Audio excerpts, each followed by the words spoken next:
Hello guys, welcome and welcome back to my channel. I'm Jasmine Kim, and by the title you can see that I am pregnant, and I just wanted to come over here and share my journey being pregnant. I am now in my second trimester. I'm 15 weeks.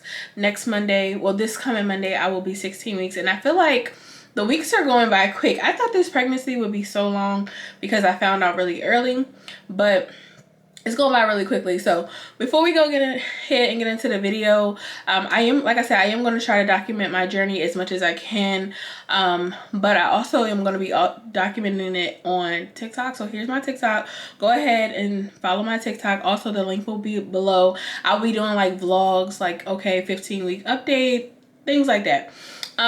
So go ahead and follow my TikTok and stay up to date with my pregnancy journey, and if you have not already, please go ahead and subscribe to my channel. Okay, so I'm going to talk to you guys a little bit about my journey. Like, I'm going to catch you up to speed thus far because I feel like, you know, I just want to be transparent in my journey. I'm a first-time mom. A lot of these things were very new for me, and yeah, I just want to talk about my journey.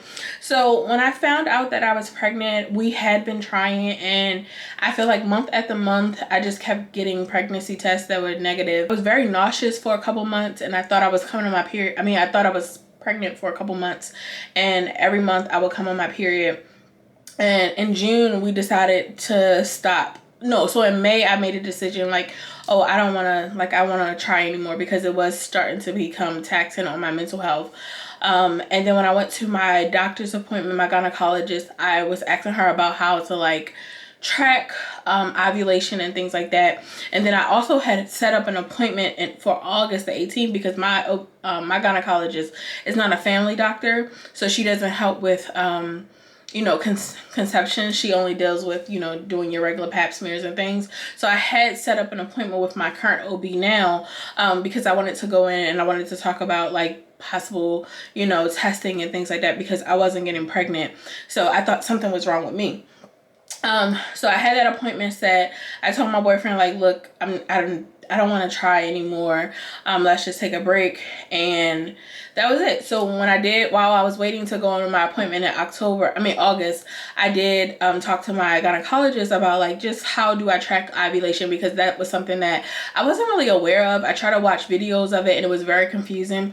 So I was, you know, trying to get information, and she told me like, oh, you can track it using the ovulation kit, and she told me when to take it. So in July, I had went swimming. Me and my boyfriend went swimming, and I wasn't like swimming, like doing a lot of swimming. I was just in a pool, and when I got out the pool, I felt really, I had like motion sickness, and we went to my mom's, and we went to my parents' house. And after going to my parents' house, I was changing my clothes in the bathroom, and I felt really sick. Like I felt like I was on a boat. Like I just had a lot of motion sickness. So I was like, this is weird, because I also was feeling like my period was about to start. So when I got back home, I started to take the ovulation test because my gynecologist told me to take it around like the start of my period, and my period was about to start within like a day or two. So I took the ovulation test when we got home, and instantly on the ovulation test, the lines, there were 2 lines, and I was kind of confused. So in the ovulation pack kit, it comes with 10 ovulation tests where you have to test every day for 10 days. And then after the 10th day, there's 1 pregnancy test to determine whether or not you're pregnant. So when I seen the 2 lines on the ovulation test, I'm like, why were the lines so strong? Like they were really strong. And I don't even know if that has anything to do with it, but I had this gut feeling like I was pregnant. And I have been seeing like scriptures and things like that, and I have like, God was telling me that I was gonna have a child, and the gender of the child, even though we haven't had our gender reveal, I think I know what the gender is, but God had been telling me like, you're gonna have a child. So I don't know, something was in my spirit, and I was just like, okay, take the pregnancy test. Mind you, it was only 1 pregnancy test in the kit, and I really didn't want to do it, but something in my gut, when I seen those 2 lines on that ovulation test pop up super quick, something in my gut was like, take the test. So I took the test, and literally, and like, you know, the test usually say, oh wait, 3 to 5 minutes. Literally, like 1 minute passed and the line was very faint. So I like called my boyfriend down and I was like, look at this, like, am I pregnant? And he was like, I don't know, like the line is very faint though, like, but it was a line there. So I was doing like Chat GPT and Googling to try to figure out like what a faint line meant. And it basically said that, you know, typically it's a positive test, but it's too early to detect. And they said to take a test the next day because your levels will double within like a day or two. So the next day I went to the gym and I was like, okay, I wasn't going to take it, y'all. I was going to wait for my period because like I said, my period was like due like a day or two later. So I was like, I'm not going to take it. But something in me was like, I need to take it because I just knew it. And I was like, okay, I have to get a digital test and a regular test because I wanted a digital test to say pregnant. So I went and I got a test and I took the first test, which was the manual one with the 2 lines, and it said pregnant right away. Again, it didn't even take 3 to 4 minutes. It said it right away. Like you know, when you pee on a stick, as it was going up, the lines were popping up. So I was like, oh my gosh. I was like, okay. So I had the other test in the kitchen and I was like, let me go get this.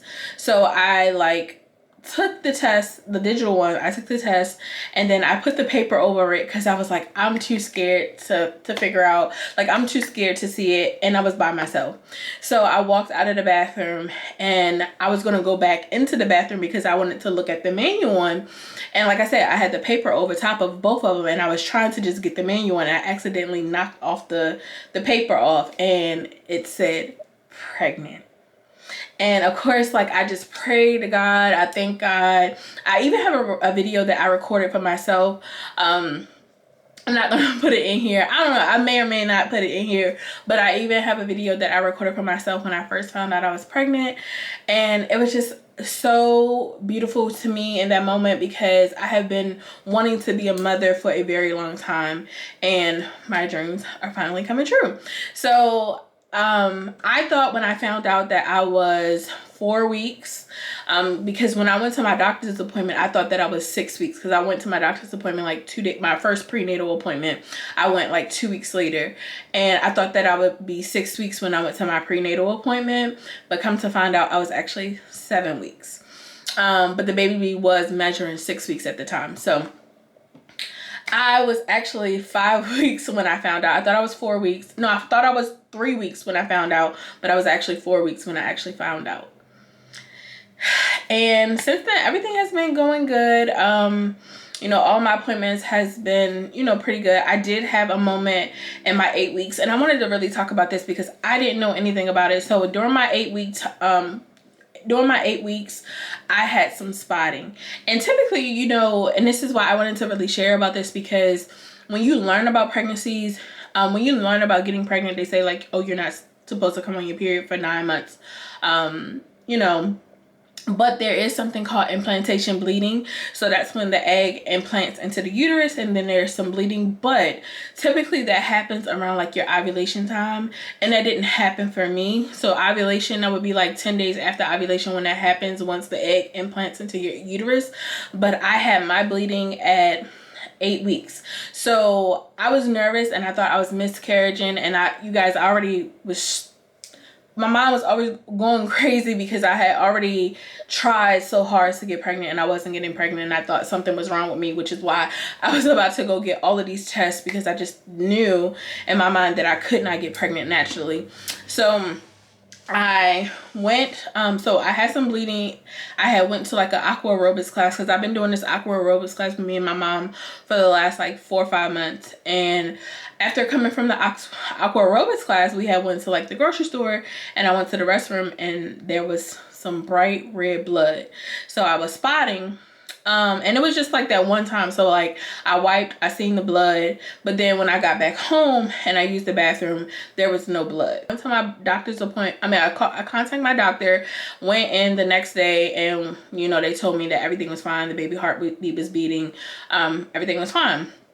So that was on a Tuesday, and then that Saturday I bled again, but this time when I bled it was a little bit more than the first time, and there was a teeny clot when I wiped. So I was scared because when you think of clotting and then you think of like bright red blood, you associate that with miscarriage. So I thought I was miscarriaging, because now here I am the second time, and I'm just like, my mind is going crazy, and now it's the weekend. So my mother was like, wait it out, see if you have any more heavy bleeding, if it's filling up a pad, which it didn't. It bled that moment. But you know how like when you are on your cycle and you're coming off your cycle and you start to have like that dark brown blood, that's how it was for the remainder of the weekend. So the first time I seen it, it was bright red, and when I kept wiping a couple times, it was still that bright red. So all Saturday, I was pretty much spotting all Saturday, and then it started to turn like that dark brownish color on Sunday. So I went into the doctor's the very next day, that Monday, I'm sorry. I went into the doctor, and they pulled out a blood clot out of my vagina. So when I actually met with my OB on the 11th week, because the 2 times that I went in, I didn't meet with my actual OB. I met with one of the other doctors. The person that I go to for all of my appointments, she's the one who really explained to me like the implantation bleed. Like I said, I had a blood clot sitting in my vagina, and I had asked her like, how did it happen? And she was basically telling me like sometimes I guess the blood, or my body was trying to release the blood, and I guess it just got trapped there, which is why I was having like that brownish blood when I was, that Sunday. And she pulled out the blood and the blood clot, and it was literally like this big. And I was really scared because I was like, oh my gosh, like what does that mean? Like this is a clot. Now, little TMI, during my cycle I do have clots, and on my 4th, so typically when I bleed, I like during my cycle I bleed for like the first 3 days, then the 4th day I don't bleed at all, and I have like this big blood clot, and then I'll bleed for like 30-40 minutes, and then my period will be off. And so that's how it had felt the second time that I had bled. Like I had felt like I was on my 4th day of my cycle. So she didn't test it or anything like that, because she said that of course it was a blood clot, the baby was doing fine, heartbeat, everything. So when I went to my 11-week appointment, I did talk to my OB about it, because the other 2 doctors, they just checked everything, they said everything was fine, but they didn't give me any detail. And I really like my OB. She is a woman of color, and she has been I think she was rated like one of the top doctors in the last couple of years in Maryland. So I really like her. We have a really great relationship. She also makes my boyfriend feel included in the process, not like he's just there, but she also asks him questions and see, if there's any concerns that he has. And I really like that. I like that she makes both of us feel comfortable. He likes her as well. And so I did a good job with doing my research and picking her as my doctor. So yeah, she talked about, implantation bleeding, and that's what it was. And I explained to her like, well, when I did my research, implantation bleeding usually happened around like ovulation, within like 10 days of ovulation. And of course, like when the egg implants into the uterus, by the time my 8 weeks had came, my baby was a little tadpole. my baby looked like a tadpole. It was no longer just like a little egg or anything like that. Like my baby was starting to develop, and it had a heartbeat. So she was saying that sometimes that can happen, sometimes that women can bleed, they can fill up. She said that when she had her child, she bled for a couple days consecutively, and she also filled up a panty liner, but not an actual pad. So I just want to make people aware that sometimes implantation bleeding can happen around 8 or 9 weeks. And when I was Googling and I was looking, even on YouTube, even on TikTok, there was a lot of women who were bleeding around that time.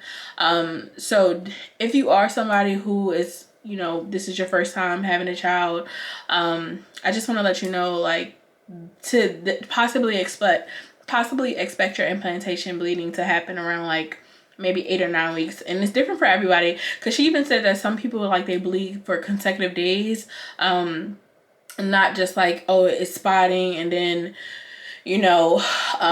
that's it. But some people actually have light bleeding for a few days. I know my cousin told me that when she was pregnant, I think she bled for like 3 months in her period. I mean, in her pregnancy, she bled for like 3 months in her pregnancy, and her baby was totally fine. She didn't even know she was pregnant until she was, I think she said she found out she was pregnant when she was like 12 weeks or something. So every woman's body is different, but to make sure that you talk to your doctor and ask the questions. That's one thing along this journey that I do as well. Like, I make sure that I'm advocating for myself, and I make sure that I'm asking questions, because I am a first-time mom. I'm very nervous. Every time I go to every appointment, I'm nervous. Yeah, my next appointment is actually Monday, my 16 weeks. And this appointment will be my first ultrasound appointment. Usually I have been getting the vaginal ultrasounds. This will be the first one on my stomach. Well, it's not technically my first one, because I did have one at my 12-week appointment. That was when I did my actual sonogram. And that was at a different location. My OB didn't do it. I actually went into the hospital and did it. So that was like my anatomy scan, and they checked like the baby's brain and made sure the baby had all his organs and things like that, and they measured like the blood flow from the placenta and the blood flow into the baby. So that was at my 12-week appointment, and I was actually able to like see the baby actually move around, like jumping in the uterus and everything. And I have that appointment again at my 20th week, so that's in November. I think it's like my 20th or my 19th week, and that's in November, the first week of November. That will be the same week that I find out the gender. So I'm happy that that we'll be getting my 20-week anatomy scan after the gender reveal, because of course I would have been able to see what my child is, and I might be able to see what my child is on Monday, because I am getting a sonogram. I'm pretty sure every appointment I pretty much get a sonogram, because they check the baby. But yeah, so I did get the NIPT test. I didn't want to opt in for it, because they do give you an option. When I was reading over my paperwork, that was an option to do like the genetic testing and the NIPT test, which found out the gender. But when I went in my 11th week, my boyfriend asked like, okay, like when do we find out the gender? And she was like, oh, today, like we're gonna do the blood work. So I did get blood work done to find out the gender of my baby. So I do have the results. I have not looked at them though, because we're having a gender reveal. So my boyfriend mom looked at them, and she knows what the gender is. We are waiting to the gender reveal to figure out what the sex of the baby is. So what else? So they did that testing, and they took a lot of testing. They did some genetic testing and everything. It came back that my baby have low risk for Down syndrome and things like that. So that's really, really good. I did, and I want to talk about this.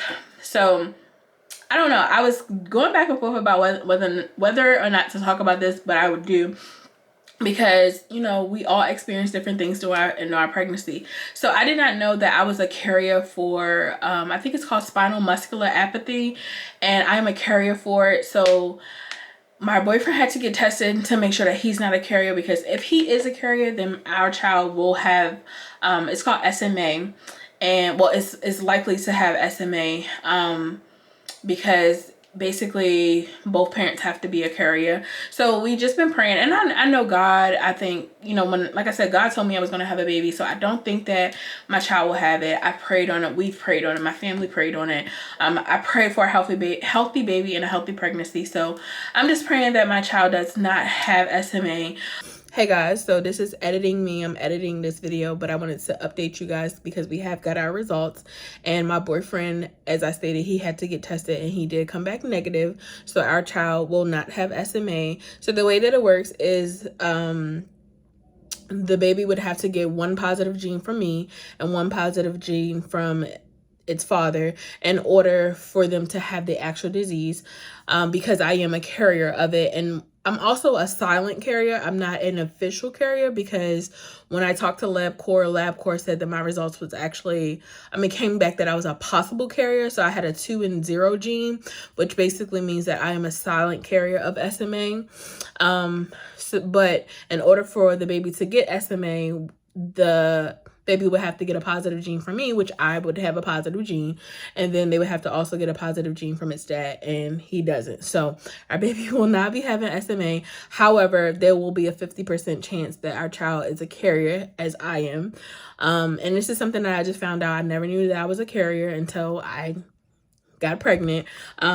So I will probably do some type of genetic testing once the baby is born, just to see if the baby is a carrier of SMA, just so that, you know, as life goes on, maybe baby wants to have, baby will become a parent one day and have that information for them so that, you know, they can share with their partner during that time. But yeah, baby is fine, baby is healthy. Baby also got tested for spinal bifida this past week.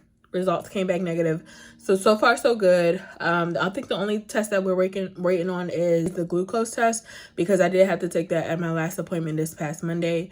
So we were just waiting for that test to make sure that the baby doesn't have like any diabetes or anything like that. But so far so good. Our baby is doing really well. All of the tests have been coming back saying negative, negative, negative, negative. So I'm so thankful that our baby is doing well and thriving and has a strong heartbeat. But this baby is covered by the blood of Jesus. So, and God answered my prayers. So I know that this baby will be nice and healthy when they come out. But I just wanted to give you an update, and let's get back into the video. Now, everything's been going good. I will say pregnancy is scary. It is scary. Like, you learn so many things about your body. You learn about how the baby takes away like your calcium and from your teeth and stuff like that. Well, they said it doesn't really take away the calcium, but a baby takes a toll on your body as a woman. And but the journey so far has been amazing, and I cannot wait to meet my baby. Right now my baby name is Baby B. Baby B, I cannot wait to meet you. Your mommy is excited. So I just wanted to share this little part of this journey about, you know, I just wanted to share this part of my journey. I will be continuing to like do more videos and do more day in the life and things like that, because I'm trying to like stay in the gym, stay active and things like that. So I just wanted to share this with you guys. I hope you enjoyed it. If you have any suggestions or any comments, please put it in the comment section. And yeah, let me know if you experienced any of these things, or what you did experience during your first trimester or during your first pregnancy. Yeah, let me know in the comment section. I thank you guys for watching, and I'll see you in my next one.